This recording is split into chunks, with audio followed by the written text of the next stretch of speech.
శ్రీమాత్రే నమః. మనము జూలై మాసంలో రాశి ఫలితాలు కనుక చూసుకున్నట్లయితే అప్పుడు ఉన్నటువంటి గ్రహస్థితి ఏ విధంగా ఉంది అని చూసుకున్నట్లయితే జూలై మాసంలో శని వక్రగతిలో ఉంటున్నాడు కుంభరాశిలో. అదేవిధంగా రాహు మీనంలోని, మేషంలో కుజుడున్నాడు. అయితే చంద్రుడు ప్రతి 2.5 రోజులకు ఒకసారి మారిపోతూనే ఉంటాడు. అలాగే మరొక విషయం ఏంటంటే ఇక్కడ ఈ యొక్క కుజుడు 13వ తేదీ గురువును కలుస్తున్నాడు.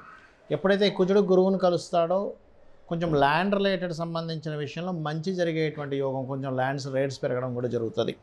అదేవిధంగా ఇక్కడ మనకి మిథునంలో రవి శుక్ర గ్రహాల యొక్క స్థితి, ఆ రవి 15వ తేదీకి కర్కాటకంలోకి రావడము, అదేవిధంగా శుక్రుడు 7వ తేదీ కర్కాటక రాశిలోకి రావడము, బుధుడు కర్కాటక రాశిలో ఉంటూ 20వ తేదీకి మనకి మన సింహంలోకి వస్తున్నాడు. అదేవిధంగా కన్యారాశిలో కేతువు యొక్క సంచారం జరుగుతుంది.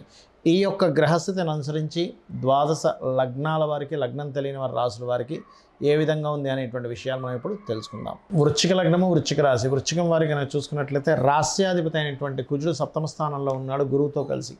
ఎప్పుడైతే ఈ గురువుతో కలిసి సప్తమ స్థానంలో 13వ తేదీ నుంచి వెళ్తున్నాడో, ఈ 13వ తేదీ నుంచి మీకు కొంచెం వివాహ సంబంధించిన విషయంలో ఖచ్చితంగా పాజిటివ్ ఫలితాలు వస్తాయి, అందులో ఎటువంటి సందేహం లేదు. కాకపోతే ఈ సంపాదన అనేటువంటిది లోకల్గా కాకుండా వేరే ప్రాంతానికి వెళ్ళడం ద్వారా, లేకపోతే విదేశాలకు వెళ్ళి ఉద్యోగం చేయడం ద్వారా కూడా మీకు యోగిస్తుంది. కాకపోతే ఈ వృశ్చికం వారికి కనుక చూసుకున్నట్లయితే పంచమ స్థానంలో రాహు అనేటువంటిది రాజయోగాన్ని ఇస్తున్నాడు అక్కడ కొంతవరకు రాజకీయ పరంగా. కాకపోతే సంతానం కోసం ప్రయత్నం చేసేటువంటి వారు కొంత జాగ్రత్తగా ఉండాలి. మరియు అదేవిధంగా ఇక్కడ గమనించుకున్నట్లయితే ఫైనాన్షియల్ గ్రోత్ అయితే ఉంటుంది, దాని గురించి ఏమి ఇబ్బంది పడాల్సిన అవసరం లేదు. కాకపోతే కొంత కాంపిటేటివ్ రిలేటెడ్ అండ్ అదేవిధంగా కొంత స్పోర్ట్స్ రంగాల్లో ఉండేటువంటి వారికి మరింత యోగ్యవంతమైనటువంటి ఫలితాలు కనిపిస్తున్నాయి.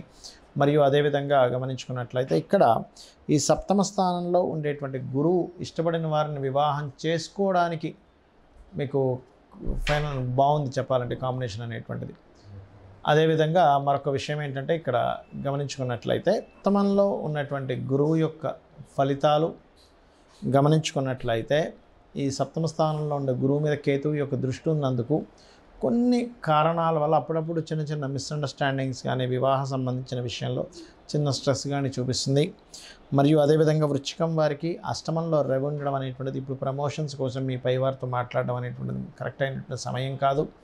బికాజ్ ఆఫ్ లాభస్థానంలో కేతు ఉండి అష్టమంలో రవి ఉన్నప్పుడు చాలామంది తెలియక కొన్ని సందర్భాల్లో అడగకూడని సమయంలో బాస్ని అడగడం, అది రివర్స్ అవ్వడం, బ్యాక్ ఫైర్ అవ్వడం జరుగుతుంటుంది. కాబట్టి ఈ సమయం కరెక్ట్ కాదు. కాకపోతే ఏదైనా గవర్నమెంట్ నుంచి రావాల్సిన డబ్బులు మాత్రం వస్తాయి. ఎందుకంటే అష్టమంలో ఉండేటువంటి రవి 15వ తేదీ వరకు ధనస్థానాన్ని చూస్తుంది, యోగకారకుడు అయ్యాడు. కాబట్టి ఏంటి, పార్ట్నర్స్ మూలంగా, అది గవర్నమెంట్ మూలంగా, లేకపోతే కొంతమంది రైతులకి సబ్సిడీస్ రూపంలో ఇట్లాంటివి వస్తూ ఉంటాయి.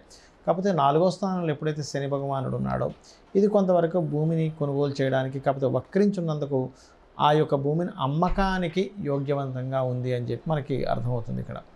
మరియు మరొక విషయం ఏంటంటే ఇక్కడ గమనించుకున్నట్లయితే ఈ రాశి వారికి ఉద్యోగ ప్రయత్నాలకు సంబంధించినటువంటి విషయంలో ముఖ్యంగా అకౌంటింగ్ రంగాల్లో ఉండేటువంటి వారికి 20వ తేదీ జూలై 20వ తేదీ నుంచి అనుకూలమైనటువంటి వాతావరణం చూపిస్తుంది. ఇక మీరు చేయవలసిన దేవతారాధన దుర్గాదేవి ఆరాధన చేయండి, అన్ని విధాలు బాగుంటుంది. అయితే ఇప్పుడు శని వక్రించాడు. శని వక్రగతి వల్ల కూడా కొన్ని జాగ్రత్తలు తీసుకోవాలి. మీ జాతకం ఉన్నా లేకపోయినా సరే గుర్తుపెట్టుకోండి. ఏమిటది అంటే శని మకర రాశి, కుంభరాశిలో ఉండి మకరం వైపు వక్రించున్నాడు. దీనివల్ల పర్టికులర్గా ఏంటంటే ప్రపంచవ్యాప్తంగా, దేశవ్యాప్తంగా కొంత కెరియర్ రిలేటెడ్ సంబంధించిన విషయంలో కొంత గ్రోత్ ఉంటుంది. అదేవిధంగా కొంత స్ట్రెస్ ఉంటుంది దేశవ్యాప్తంగా, ప్రపంచవ్యాప్తంగా కూడా. అయితే ఇక్కడ ఈ శని వక్రగతి అనేటువంటిది ముఖ్యంగా ఇంకా వేటి మీద చూపిస్తుంది. అందరూ అసలు ఏం చేసుకోవాలి చూసుకున్నట్లయితే ఎప్పుడైనా గుర్తుపెట్టుకోండి, శని భగవానుడు రాశి మారిన, నక్షత్రం మారినప్పుడు కానీ, వక్రగతి చెందినప్పుడు కానీ, పాపగ్రహాల మధ్యన కానీ, శుభగ్రహాల మధ్యన కానీ చేరినప్పుడు మనకి దానిలో ఒక మార్పుని ఇస్తాడు ఖచ్చితంగా. అంటే కర్మకారకుడు, న్యాచురల్ కర్మకారకుడు ఆ యొక్క మార్పుని ఇచ్చినప్పుడు దాని యొక్క ఫలితాల్లో అనేకమైనటువంటి మార్పులు వస్తాయి.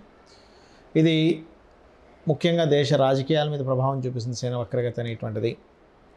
అదేవిధంగా రెండవది ఏంటంటే జాబ్స్, ఎంప్లాయ్మెంట్స్, వీటి మీద ఒక పాజిటివ్నెస్ని కూడా ఇస్తుంది, అందులో ఎటువంటి సందేహం లేదు.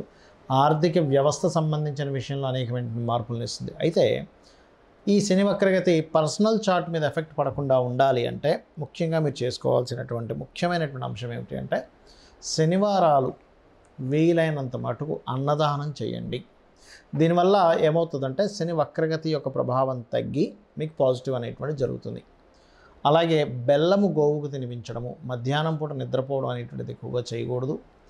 అదేవిధంగా ముసలి వాళ్ళకి, బాగా ఏజ్డ్ పర్సన్స్కి, వాళ్ళకి ఏదైనా మీకు తోచినటువంటి సహాయం చేయడం చేస్తూ ఉన్నట్లయితే ఖచ్చితంగా మంచి ఫలితం వస్తుంది. దీంతోపాటు శని వక్రగతి యొక్క ప్రభావం మీ మీద అస్సలు ఇంక పడకుండా ఉండాలి, కంప్లీట్ పాజిటివ్గా ఉండాలంటే కర్మకారకుడు ముఖ్యంగా శని భగవానుడు ఆంజనేయ స్వామి ఉపాసన ఎవరైతే చేస్తారో వాళ్ళకి మరింత అనుకూలంగా ఉంటాడు. కాబట్టి ఆ అనుకూలత రావాలంటే రోజు కనీసం 20 నిమిషాలు, ఎక్కువసేపు అక్కర్లేదు, ఓం హరి మర్కటాయ నమః అనే మంత్రం చేయండి, అద్భుతంగా ఉంటుంది. అయితే ఎవరికైనా వాళ్ళ జన్మజాతకంలో శని వక్రించుండి వాళ్ళ గనక కర్మ సంబంధం దానికి వచ్చింది కంప్లీట్గా అన్నప్పుడు ఉద్యోగం, గతంలో చేసిన ఉద్యోగంలోకి వెళ్ళడం అనేటువంటిది ఇస్తాడు. గతంలో ఇంతకుముందు చేశానండి జాబ్, వాళ్ళు మళ్ళీ పిలుస్తున్నారు, ఇటువంటివి వింటూ ఉంటారు, గుర్తుపెట్టుకోండి. అలాగే ఎప్పుడైనా గుర్తుపెట్టుకోండి, గోచార గ్రహాల యొక్క ఫలితం ఒక ఎత్తు అయితే మన personal chart is most important.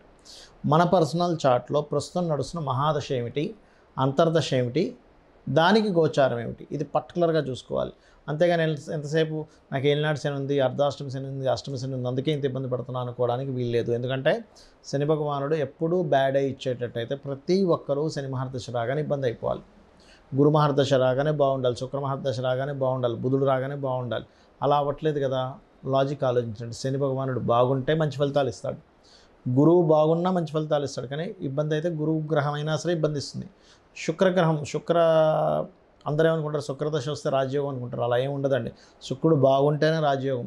నేను మీకు ఒక కనీసం కొన్ని వేల జాతకాలు చూపిస్తా. శుక్రదశ వచ్చినప్పుడు ఇబ్బంది పడ్డ వాళ్ళు కూడా, ఎందుకంటే డిపెండ్ ఆన్ ఆ గ్రహం యొక్క స్థితి ఎలా ఉంది. శాస్త్రంలో చాలా స్పష్టంగా చెప్పబడింది. కాబట్టి ఈ యొక్క విషయాన్ని కంప్లీట్గా తెలుసుకోవాలి మీరు. ఇది తెలుసుకోకుండా మూఢంగా శని వచ్చేసింది పాడైపోతాను, శుక్రుడు వచ్చేసింది బాగుంటాను కాదు. శుక్రుడు పాడైతే శుక్ర సంబంధంగా పాడవుతాడు మనిషి.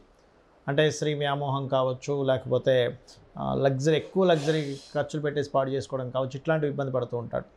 శని గనక పాడైతే కింద వాళ్ళ వల్ల వీళ్ళు ఇబ్బంది పడుతూ ఉంటారు. అంటే వీళ్ళకి సపోర్ట్ సపోర్ట్ చేయకపోవడం. అదే బాగుంటే వాళ్ళ కింద పనిచేసే వాళ్ళ వల్ల వీళ్ళు మంచి రాజయోగాన్ని పొందుతారు. సో ఆ డిఫరెన్స్ అనేది ముఖ్యంగా మెయిన్గా తెలుసుకోవాలి, ఎప్పుడైనా గుర్తుపెట్టుకోండి. అయితే ఇక్కడ ఒక విషయం ఏంటంటే, మీరు మీ యొక్క జన్మజాతకం ఎలాగున్నా కానీ, అందులో ఎన్ని అవయోగాలు ఉన్నా, ఎంత దీనస్థితిలో ఉన్నా ఒకటే గుర్తుపెట్టుకోండి, అమ్మవారిని నమ్ముకుంటూ, చాలామంది భయపడేది శనికి సంబంధించిన విషయమే కాబట్టి అమ్మవారిని నమ్ముకుంటూ అమ్మవారి లలితా సహస్రనామాల్లో ప్రత్యేకంగా ఓం అనాకలిత సాదృశ్య చుబుక శ్రీ విరాజితాయై నమః అనే మంత్రం కనుక చేసుకోగలిగితే ఎటువంటి శని దోషాలున్నా పోతాయి, గుర్తుపెట్టుకోండి. ఇంకొకటి ఏంటంటే, ఇక్కడ మీరు ఎప్పుడూ కూడా బాగున్నటువంటి ప్లాంటరీ పొజిషన్కి సంబంధించిన రత్నమే ధరించాలి ఎప్పుడు కూడా. చాలామంది ఏం చేసే మిస్టేక్ ఏంటంటే, నాకు ఈ దశ బాగాలేదు కదా, అందుకే ఆ రత్నం పెట్టేసుకున్నా అంటారు. అది కూడా చాలా పెద్ద మైనస్ అవుతుంది, ఒకటి. రెండవది, మీకు ఏ గ్రహం అయితే పాడైందో ఆ గ్రహ సంబంధించిన వ్యాపారము, ఉద్యోగాల్లోకి వెళ్తారు, అది కూడా పెద్ద మైనస్ అవుతుంది. మీకు ఏ ప్లానెట్ బాగుందో దానికి సంబంధించిన దాంట్లోకి వెళ్ళండి, అప్పుడు బాగుంటుంది. గురువు బాగున్నాడు, టీచింగ్స్లోకి వెళ్ళండి. బుధుడు బాగున్నాడు, వ్యాపారంలోకి వెళ్ళండి. శుక్రుడు బాగున్నాడు, ఫ్యాషన్ డిజైనింగ్ దాంట్లోకి వెళ్ళండి. చంద్రుడు బాగున్నాడు, ఫుడ్ రిలేటెడ్ దాంట్లోకి వెళ్ళండి. రవి బాగున్నాడు, ఆరోగ్యం దాంట్లోకి వెళ్ళండి. చాలామంది చేసే మిస్టేక్ ఏంటంటే, చంద్రుడు బాగోపోతే వెళ్ళి ఫుడ్ బిజినెస్ చేస్తుంటారు. బాగోలేని చంద్రుడికి సంబంధించిన బిజినెస్ చేస్తే ఏమవుతుంది, మీ లైఫ్ కూడా పాడైపోతుంది.